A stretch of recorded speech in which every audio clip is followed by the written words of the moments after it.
Welcome to the Veridion Briefing. I am Sloan Mercer with the Veridion Group, a private intelligence and security consultancy. This is a special edition, and today we are covering a crisis that is reshaping security across South America, but that most English-language media is not covering with the depth it demands. Ecuador, a country that was one of South America's safest nations less than a decade ago, is now its most violent. Over 9,000 people were murdered in Ecuador in 2025. That is a 30% increase over the previous year.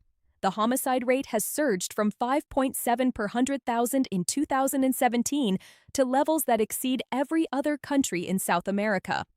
U.S. Special Forces are now on the ground in an advisory role. Joint military operations launched in March 2026 mark the first acknowledged American-assisted land operations against cartel infrastructure on Ecuadorian soil. And the violence is not staying inside Ecuador's borders. It is spilling into Colombia, creating a two-country criminal corridor that neither government can control alone. This is the kind of story that requires structured intelligence analysis rather than headline coverage. So today, I am going to walk you through what is actually happening, why U.S. involvement escalated so rapidly, how the Ecuador-Colombia border became a shared criminal ecosystem, and what the next 12 months are likely to look like based on our analytical assessment. Let me start with the numbers, because the scale of what has happened in Ecuador is difficult to comprehend without context. Ecuador was once an oasis. For decades, while Colombia fought a civil war, while Mexico descended into cartel violence, while Central America struggled with gang warfare, Ecuador was the calm country in between. It had a homicide rate below 6 per 100,000 as recently as 2017. That is comparable to some European countries. Then, the cocaine trade found Ecuador. The country sits between Colombia and Peru, the world's two largest coca producers, and its Pacific coast ports, particularly Guayaquil and Manta, offer direct access to shipping routes toward the United States and Europe. Mexican cartels, specifically the Sinaloa cartel and later the Jalisco New Generation cartel, established logistics networks through Ecuadorian intermediaries. Local criminal groups that had been relatively small-scale operators were absorbed into a transnational grid, acting as subcontractors for international traffickers, managing logistics, protecting shipments, and fighting each other for the privilege of partnering with whichever international organization controlled the route. Ecuadorian anti-narcotics police estimate that 70 to 80% of cocaine produced in southern Colombia enters through Ecuador's northern border. In 2022, approximately 571 tons of cocaine hydrochloride entered Ecuador, destined for international markets. Authorities intercepted roughly 32%. The rest generated over $150 million in revenue for Ecuadorian criminal networks. Those economics transformed the country's security landscape completely. The violence escalated in stages. Prison massacres in 2021 and 2022 killed hundreds of inmates as rival factions fought for control of the prison system, which had become a command and control node for criminal operations. In January 2024, armed gunmen stormed a television station during a live broadcast, an event that shocked the world and prompted President Daniel Noboa to declare an internal armed conflict. Despite sustained military operations throughout 2024 and 2025, homicides surged again. Ecuador ended 2025 with its highest homicide rate in recorded history. Our assessment, which we publish through our Veridion Global Instability Forecast, is that Ecuador faces a 65 to 80% likelihood of continued elevated internal insecurity over the next 12 months. The enforcement pressure being applied under the Internal Armed Conflict Declaration is displacing and reshaping violence rather than consistently suppressing it. Confidence in that judgment is moderate, based on multiple corroborating international sources. The pattern is clear. Militarized counter-gang operations produce short-term reductions followed by adaptation and resurgence as criminal networks fragment, regroup, and find new routes and methods. Now let me address the U.S. involvement, because this is where the story escalated dramatically in early 2026. The trajectory of U.S.-Ecuador security cooperation has moved faster than almost anyone outside the intelligence community anticipated. In September 2025, the Trump administration designated two Ecuadorian criminal organizations, Los Choneros and Los Lobos, as foreign terrorist organizations.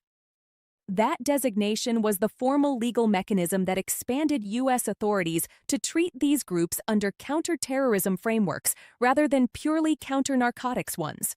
It opened the door to a fundamentally different level of military engagement. Also, in September 2025, the United States announced nearly $20 million in additional security assistance for Ecuador, including funding for unmanned aerial systems to improve maritime and aerial surveillance.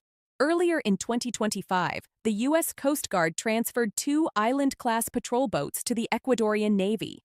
In July 2025, U.S. Southern Command provided approximately $8 million in specialized military and communications equipment. Ecuador rose to the second rank among Western Hemisphere recipients of U.S. security assistance. The cooperation framework deepened through a series of high-level visits. U.S. Homeland Security Secretary Kristi Noem visited Quito in November 2025. General Francis Donovan, the new commander of U.S. Southern Command, traveled to Ecuador in early March 2026 to meet President Noboa and senior defense officials, and then came the operational threshold. On March 3, 2026, U.S. Southern Command announced that Ecuadorian and American military forces had launched operations against designated terrorist organizations in Ecuador. This was the first acknowledged U.S.-assisted land operation against cartel infrastructure on Ecuadorian soil. U.S. Special Forces were on the ground in an advisory capacity, providing planning, intelligence, and operational support. The actual ground operations were executed by Ecuadorian forces. 3 days later, on March 6th, the United States bombed a camp along the Ecuador-Colombia border, alleged to belong to Comandos de la Frontera, a group of FARC dissidents accused of drug trafficking. That strike represented another qualitative escalation, extending U.S. kinetic action from maritime targets to a land-based target on the Ecuador-Colombia frontier. These operations fall within the broader framework of Operation Southern Spear, announced by Defense Secretary Pete Hegseth in November 2025, which employs naval task forces, unmanned systems, and autonomous platforms for interdiction across the Caribbean and Eastern Pacific. Ecuador, under Noboa's cooperative posture, offered an opportunity for visible operational engagement with a willing partner that had demonstrated need, existing cooperation infrastructure, and a government prepared to accept expanded U.S. involvement. It is important to note the domestic political context.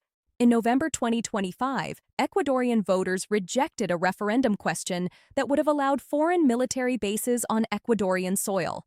The Ecuadorian people explicitly voted against permanent foreign military presence. Despite this, the Noboa government proceeded with expanded cooperation through mechanisms that do not require formal basing agreements, creating a politically sensitive gap between the expressed will of the electorate and the government's security policy. Critics have labeled this approach undemocratic. Supporters argue the security crisis demands pragmatic cooperation regardless of referendum outcomes. Now, let me turn to the dimension of this crisis that most English-language coverage underestimates: the Ecuador-Colombia border and the cross-border criminal ecosystem that is making both countries less safe. The border between Ecuador and Colombia is not a line that separates two distinct security environments. It is a shared criminal corridor where organizations from both countries collaborate in drug trafficking, illegal mining, and contraband. Colombian criminal groups sell cocaine and unrefined coca paste to Ecuadorian organizations who move chemical precursors used to process cocaine in the opposite direction. Armed groups operate across the border with relative freedom, and security forces on both sides struggle to contain the cross-border business.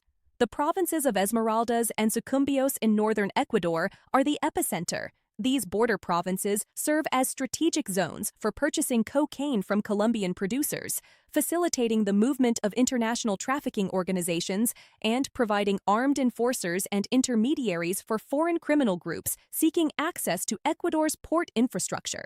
The instability in Ecuador is actively spilling into Colombia. As Ecuadorian enforcement operations disrupt trafficking routes and fragment criminal networks, those networks do not simply disappear. They adapt, routes shift, organizations relocate operations, violence migrates. The balloon effect that has defined Latin American narcotics policy for decades is now operating across the Ecuador-Colombia border in real time. Pressure applied on one side produces displacement on the other. President Noboa has taken the unusual step of imposing a 30% security tariff on Colombian imports, announced in January 2026 from the World Economic Forum in Davos, explicitly framing it as punishment for Colombia's failure to contain illegal mining and cocaine trafficking at the border. This is an extraordinary diplomatic measure, using trade policy as a weapon against a neighboring country's perceived security failures. The International Crisis Group warned that this tariff war is unlikely to help either country battle criminal groups and may actually benefit criminal organizations engaged in smuggling, who will not pay tariffs while hurting communities that depend on legitimate bilateral commerce. Colombia's response has been measured but frustrated.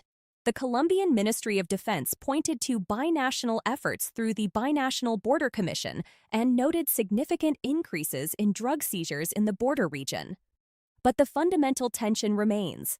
Ecuador under Noboa is aligned with Washington and pursuing a hardline approach. Colombia under President Petro has pursued a more conciliatory strategy toward armed groups that the Trump administration has explicitly criticized, with the U.S. State Department designating Colombia as having failed demonstrably to meet its drug control obligations. This creates a strategic contradiction at the border. Two neighboring countries with incompatible security philosophies sharing a criminal corridor that requires coordinated response. The Ecuador side is militarizing with U.S. support. The Colombia side is attempting negotiation. The criminal organizations operating between them are exploiting the policy gap. Let me now walk through what the next 12 months look like across 7 threat dimensions, based on our analytical assessment. On internal security, we assess a 65 to 80% likelihood of continued elevated insecurity. Homicides, prison instability, and firearms lethality will persist. Enforcement pressure is reshaping violence patterns rather than suppressing them. On terrorism-style attacks, we assess a 30 to 50% likelihood of mass casualty or high symbolism events, and a 50 to 65% likelihood of localized intimidation events in coastal hotspots.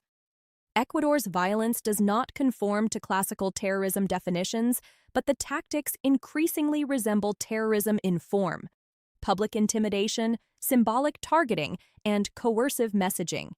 On organized crime, we assess a virtually certain probability, above 95%, that severe activity continues. Extortion expansion, criminal taxation of commerce, kidnap for ransom, illegal mining, and port contamination will persist and likely intensify as enforcement fragments major networks into smaller, more desperate organizations. On economic stress, the IMF Extended Fund Facility provides a macroeconomic floor, but security spending is competing with development investment. There is a 50 to 65% probability that security conditions suppress private investment and sustain high informality. On social unrest, we assess a 50 to 65% probability over 12 months. Public tolerance is strained by persistent crime, extortion, human rights concerns around militarization, and frustration following the referendum defeats. On migration, we assess a 50 to 65% probability of increasing outward migration if conditions persist, with underreported internal displacement in coastal violence clusters. On geopolitical risk, interstate military conflict is unlikely at 10 to 25%. But cross-border criminal spillover into Colombia is assessed at 30 to 50% probability, and the tariff dispute adds a diplomatic friction layer that complicates the coordinated border response both countries need. We model 2 alternative scenarios that bracket the range of outcomes. Scenario A is accelerated stabilization, assessed at only 10 to 25% likelihood. This requires the Noboa government to achieve unexpected operational success while maintaining IMF reform momentum and restoring energy reliability simultaneously. Multiple low-probability developments would need to align. It is possible, but unlikely. Scenario B is cascading deterioration, assessed at 30 to 50% likelihood.